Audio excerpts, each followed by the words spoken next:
नमस्कार, मैं Anushree Bhardwaj सुरागला news channel के प्रदेश बुलेटिन में आप सभी का स्वागत करती हूँ। तो चलिए नजर डालते हैं इस वक्त की प्रमुख खबरों पर। ग्रामीण क्षेत्र में लगी जागरूकता चौपाल, 4 मकान मालिकों पर हुई 25,000 रुपए की चालानी कार्रवाई। करंट लगने से हुई युवक की मौत, हत्या का प्रयास कर रहे 2 अभियुक्त गिरफ्तार। कुमाऊं की 72 सड़कें हुई बंद, 7 परिवारों को अपना घर छोड़ होना पड़ा सरकारी प्राथमिक विद्यालय में शिफ्ट। गाँव में पहली बार पहुंचा गैस वितरण वाहन, ग्रामीणों के चेहरे खिले। इंश्योरेंस कंपनी के 4 कर्मचारियों पर हुआ करोड़ों की धोखाधड़ी का मामला दर्ज। फर्जी आय प्रमाण पत्र बनाने वाले 2 लोग गिरफ्तार। भारी बारिश के बावजूद ग्रामीणों ने किया पीडब्ल्यूडी ऑफिस के बाहर धरना प्रदर्शन। ट्रेन हादसे में हुई जवान की मौत। अब खबरें विस्तार से। थानाध्यक्ष लमगड़ा ने ग्रामीण क्षेत्र में जागरूकता चौपाल लगाई। इस दौरान महिला सीएलजी व ग्रामीण जनता को साइबर क्राइम, किराएदार सत्यापन व महिला सुरक्षा सहित विभिन्न विषयों पर लाभप्रद जानकारी दी गई। संवाददाता हेमंत सिंह मेहरा की रिपोर्ट। अल्मोड़ा पुलिस द्वारा लगातार सत्यापन अभियान चलाया जा रहा है, जिसके तहत बिना सत्यापन किराए पर रखने वाले मकान मालिकों पर ताबड़तोड़ कार्रवाई की जा रही है। आपको बता दें, चौखुटिया पुलिस ने बिना सत्यापन किराएदार रखने पर 4 मकान मालिकों पर 25,000 रुपए की चालानी कार्रवाई की। संवाददाता हेमंत सिंह मेहरा की रिपोर्ट।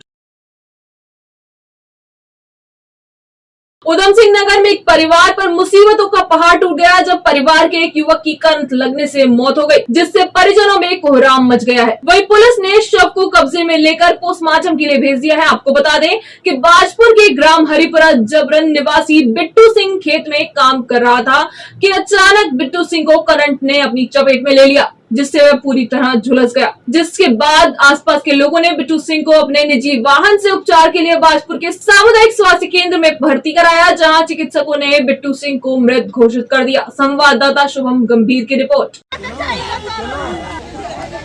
देखिए, वो बहुत गरीब परिवार है और घर में रहने के लिए भी पक्का घर नहीं है, और जो घटना है बहुत दुखद है। और मैंने उनके परिवार से निवेदन किया पोस्टमार्टम के लिए, बड़ी मुश्किल के बाद वो राजी हुए हैं और उसका जो है मेडिकल परीक्षण होगा।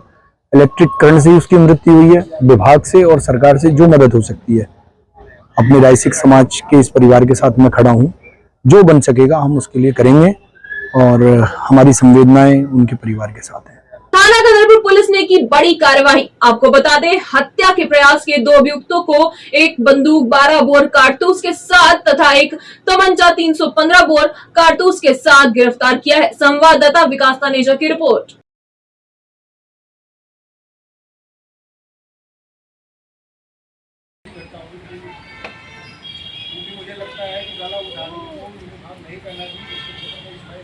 कुमाऊं में लगातार हो रही बारिश के चलते आम जनजीवन अस्त व्यस्त हो गया है। जगह जगह पर लैंडस्लाइड भी हो रहा है। ऐसे में प्रशासन सभी से अलर्ट रहने की अपील कर रहा है। हल्द्वानी में कुमाऊं कमिश्नर दीपक रावत ने कहा कि 3 जनपदों में रेड अलर्ट जारी किया गया है। साथ ही उन्होंने यह भी बताया कि कुमाऊं की 72 सड़कें बंद है, जिनमें से नैनीताल जिले में 27, तारागढ़ में 22 और अल्मोड़ा में 11 सड़कें बंद है। संवाददाता दीपक अधिकारी की रिपोर्ट।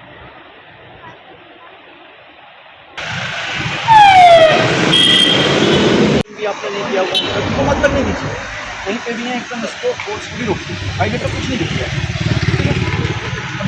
है। 3 जनपदों में तो रेड अलर्ट है और कल से जो बारिश हो रही है उसमें पूरे कुमाऊं की अगर सड़कों का मैं टोटल करूं तो लगभग हमारी 72 सड़कें बंद थी। इसमें नैनीताल अकेले में 27 सड़कें बंद थी, पिथौरागढ़ में 22 बंद थी, अल्मोड़ा में भी 11 के आसपास बंद थी। लेकिन इसमें अधिकांश सड़कें हमारी पीएमजीएसवाई की सड़कें हैं, जिसमें कि थोड़ा बहुत मलबा भी आ जाए तो उसको हम बंद में गिनती उसके करते हैं। इनमें से 60 सड़कें आज ही खुल जाएंगी। कुछ सड़कें ऐसा है जो 15 को खुलेंगी, एक आधे जो उसके बाद खुलनी है, और इन सब पे लगातार हमारा काम चलता है। जैसे ही विंडो मिलती है इनको खोला जाता है। और विशेषकर माननीय मुख्यमंत्री जी के 2 इंस्ट्रक्शंस इसमें हैं कि अगर कोई भी यात्री कहीं फंसता है किसी भी जगह पे, तो एक तो प्रशासन ही उनके खाने पीने का इंतजाम करवाएगा, नंबर 1। नंबर 2, अगर कहीं पे रुकने की आवश्यकता पड़ती है तो वो भी एसडीआरएफ में जो फंड्स अवेलेबल हमारे पास हैं उसके माध्यम से वो इंतजाम भी प्रशासन कराएगा। ऐसे इंस्ट्रक्शंस मैंने सभी डीएम्स को दे दी।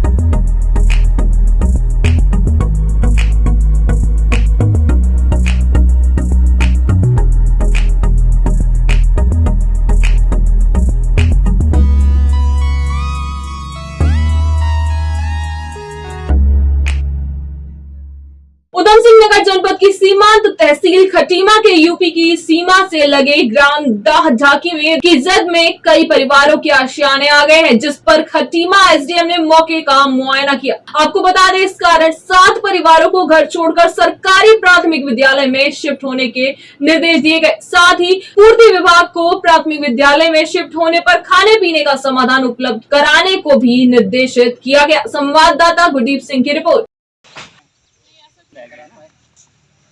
यहाँ पर जो देवा नदी है मेन, उसका जलस्तर बढ़ गया, जिसके कारण थोड़े से मकानों को खतरा है। लेकिन हमने इनको नोटिस सर्व कर दिए हैं कि ये यहाँ से शिफ्ट हो जाए। हमारे यहाँ पर जो विद्यालय है, राजकीय विद्यालय, वहाँ पर इनको राज शिविर बना दिया गया है और जो फूड पैकेट्स हैं उसका भी इंतजाम सप्लाई डिपार्टमेंट को कह दिया गया है और सारा इंतजाम भी कर दिया राज शिविर में खाने पीने का सब कुछ कर दिया। सिंचाई विभाग भी हमारे साथ आई है। यहाँ पर जो प्रोटेक्शन वर्क है वो किया जाना है। उस डीएम साहब भी जब पहले आए थे तो उनके द्वारा भी इसको देखा गया था। इसका टीएसी हो गई है, इसकी जो प्रोजेक्ट है उसकी टीएसी तो हो गई, लेकिन अभी फाइनेंशियल मंजूरी होनी बाकी है, तो संभवतः जल्दी वो हो जाएगी। तो इसमें हम क्या बोलते हैं प्रोटेक्शन वर्क करके इसको पूरा सुरक्षित कर लेंगे। गुरसो गांव में लंबे संघर्ष के बाद पक्की सड़क बनी। गांव में पहली बार गैस वितरण वाहन पहुंचने से लोगों के चेहरे पर खुशी दिखाई दी। पूर्व ऊर्जा मंत्री बिट्टू कर्नाटक ने बताया कि ग्रामीणों की बिजली एवं सड़क की समस्या का निदान करने के बाद लोगों की मांग पर पहली बार गांव में गैस वितरण वाहन पहुंचा है। साथ ही उन्होंने ग्रामीण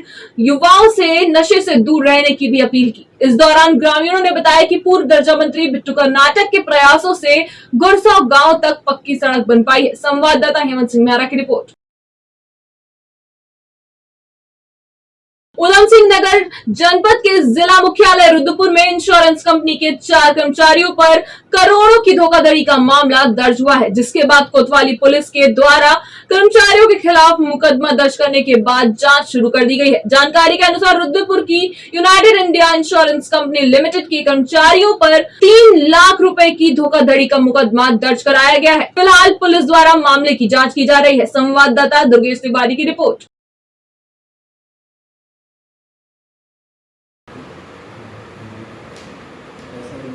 ये एक इंश्योरेंस कंपनी की तरफ से तहरीर हम लोगों को प्राप्त हुई थी, जिन्होंने उन पे अपने ही कर्मचारी, कुछ एजेंट, कुछ गैराज के ओनर्स जो हैं उन पर आरोप लगाए थे कि उनके द्वारा लगभग 3 करोड़ रुपए की जो है वो धोखाधड़ी की गई है और साथ में इसमें कुछ लोगों का इन्वॉल्वमेंट भी उनके द्वारा बताया गया। तो इसमें टोटल लगभग 282 क्लेम की फाइल्स थी और इसमें लगभग 3 करोड़ का जो है इसमें जो फंड्स हैं वो इन्वॉल्व हैं। तो इसमें केस रजिस्टर कर लिया गया है, इसकी इन्वेस्टिगेशन की जा रही है और इन्वेस्टिगेशन के दौरान जो भी तथ्य प्रकाश में आते हैं उसके हिसाब से अग्रिम कार्रवाई इसमें की जाएगी। उधम सिंह नगर के जसपुर कोतवाली क्षेत्र में फर्जी आय प्रमाण पत्र बनाने वाले 2 लोगों को गिरफ्तार किया गया है, जिनके खिलाफ पुलिस ने मुकदमा दर्ज कर आगे की कार्यवाही शुरू कर दी है। आपको बता दें कि जिला कार्यक्रम अधिकारी द्वारा जनपद के विभिन्न थानों में फर्जी आय प्रमाण पत्र और अन्य अभिलेख के आधार पर नियम विरुद्ध तरीके से नंदा गौरा योजना का लाभ ले रहे लोगों के खिलाफ मुकदमा दर्ज कराया गया था, जिसके चलते जसपुर थाने में भी मुकदमा दर्ज कराया गया था, जिस पर पुलिस ने कार्रवाई करते हुए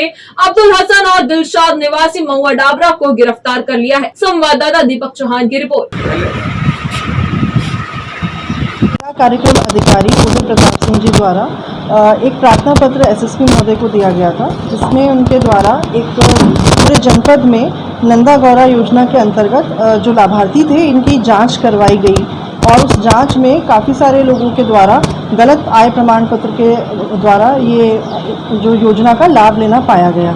तो इसी क्रम में ये जसपुर थाने में एक मुकदमा हमने पंजीकृत किया और इसी क्रम में जब जो इसके डॉक्यूमेंट्स थे, ये वादी जो थे उदय प्रताप सिंह जी, इनके द्वारा कुछ डॉक्यूमेंट्स हमको दिए गए थे और इनके द्वारा जब ये जो जिन लोगों पर आरोप लगाए गए थे इनके द्वारा हमने जब इनकी जांच पड़ताल करी और तहसील जसपुर से जब इसमें हमने डॉक्यूमेंट्स लिए, आय प्रमाण पत्र लिया, तो उसमें जो निर्गत आय प्रमाण पत्र था उसमें उसी आय प्रमाण पत्र की एक फर्जी कॉपी बनाकर, जो कि एक लोकल सीएचसी सेंटर के द्वारा बनाई गई थी और उसमें आय जो थी उसको चेंज किया गया था, जो कि नंदा गौरा योजना के अंतर्गत कम आय में जो लाभ मिलना था उसको इंगित किया गया था। उसके आधार पर 2 व्यक्तियों को हमने इसमें अरेस्ट किया है और इनका नाम है, एक है दिलशाद, दूसरे हैं अबुल हसन। इसमें से जो दिलशाद है इन्होंने अपनी पुत्री के लिए इस योजना का लाभ लेने के लिए कार्य किया था और अबुल हसन जो है वो महुआ डाबरा में सीएचसी सेंटर चलाते हैं। तो इन दोनों के द्वारा किया गया है और आज माननीय न्यायालय के समक्ष उनको पेश किया जा रहा है। जो जिला कार्यक्रम अधिकारी ने जो रिपोर्ट दी थी उसमें 81 लोगों के खिलाफ उन्होंने इसमें शिकायत करी थी, जो कि पूरे जनपद में अलग अलग जगहों के हैं। तो अलग अलग थानों में इसमें अलग अलग मुकदमे दर्ज हुए हैं। जसपुर थाने में फिलहाल इनके विरुद्ध मुकदमा था, इस पर कार्रवाई कर ली गई है। और जो CHC सेंटर है, इस CHC सेंटर के द्वारा जो भी आय प्रमाण पत्र इन्होंने गलत तरीके से निर्गत किया है, इसकी रिपोर्ट भी हम DM महोदय को प्रेषित कर रहे हैं, और ताकि इनका ये जो रजिस्ट्रेशन है ये कैंसिल हो जाए। हल्द्वानी में भारी बारिश के बावजूद हेड़ा खान क्षेत्र के सैकड़ों ग्रामीणों ने PWD ऑफिस के बाहर जबरदस्त धरना प्रदर्शन किया। बारिश में भीगते हुए धरने पर बैठे ग्रामीणों का कहना है कि 200 गांव को जिला मार्ग और राष्ट्रीय राजमार्ग से जोड़ने वाली सड़क पिछले 1 साल से खराब है और ग्रामीण जान जोखिम में डालकर सफर करने को मजबूर है। संवाददाता दीपक अधिकारी की रिपोर्ट।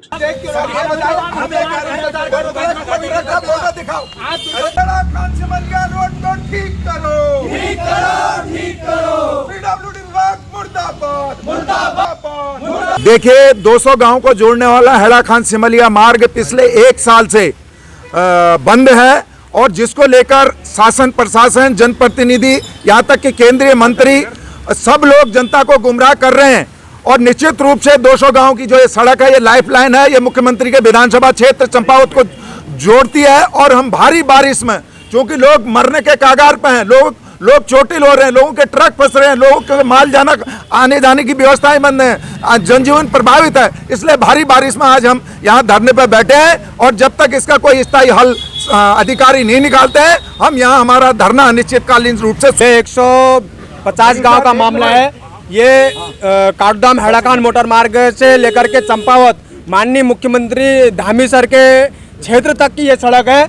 मैं चाहता हूं कि जैसे वहां के लोगों के साथ दुरुपयोग करा जा रहा है, दुरुपयोग करा जा रहा है, मैं चाहता हूं कि आप सब लोग, हम वहां क्षेत्र के लोग यहाँ पर आज बैठे उस सड़क के लिए बैठे हुए हैं। मैं चाहता हूं कि सभी लोग यहाँ पर आएँ और इस सड़क के लिए जंग लड़ें। कब तक बैठोगे? मैं जब तक का हम स्थायी हल कोई नहीं निकलता है तब तक का मैं आमरण अनशन में बैठे रहूँगा। देखिए, वहाँ पे जो है उस लोकेशन पे हमने 2 JCB डिप्यूट कर दिया है। एक तरफ JCB और एक तरफ पोकलैंड है, 2 मशीन है। और ये स्ट्रेच मात्र जो है 50-60 मीटर का ही है, जिसमें प्रॉब्लम हो रहा है। ये बार बार मलबा आ रहा है और बार बार हम लोग उसको जो है साफ कर रहे हैं। वहाँ पे जो पब्लिक है सुचारू रूप से आना जाना कर रही है।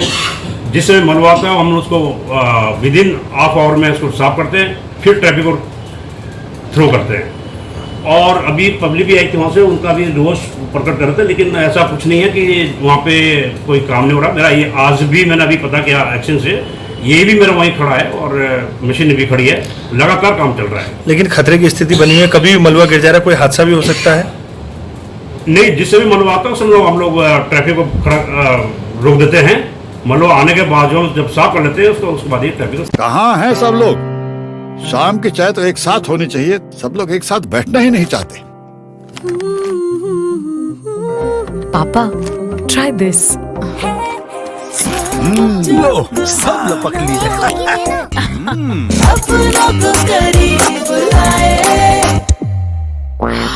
ये क्या हाल कर दिया है रूम का? बस कल से चाय? कल से चाय मेरे रूम में।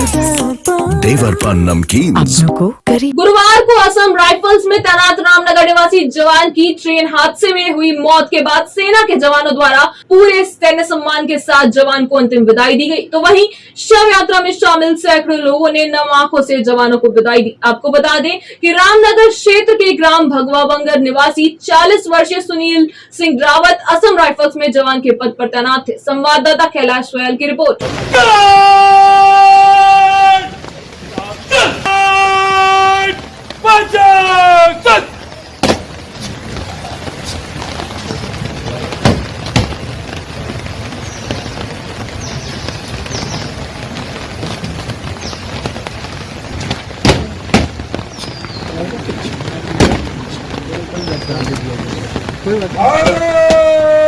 माता की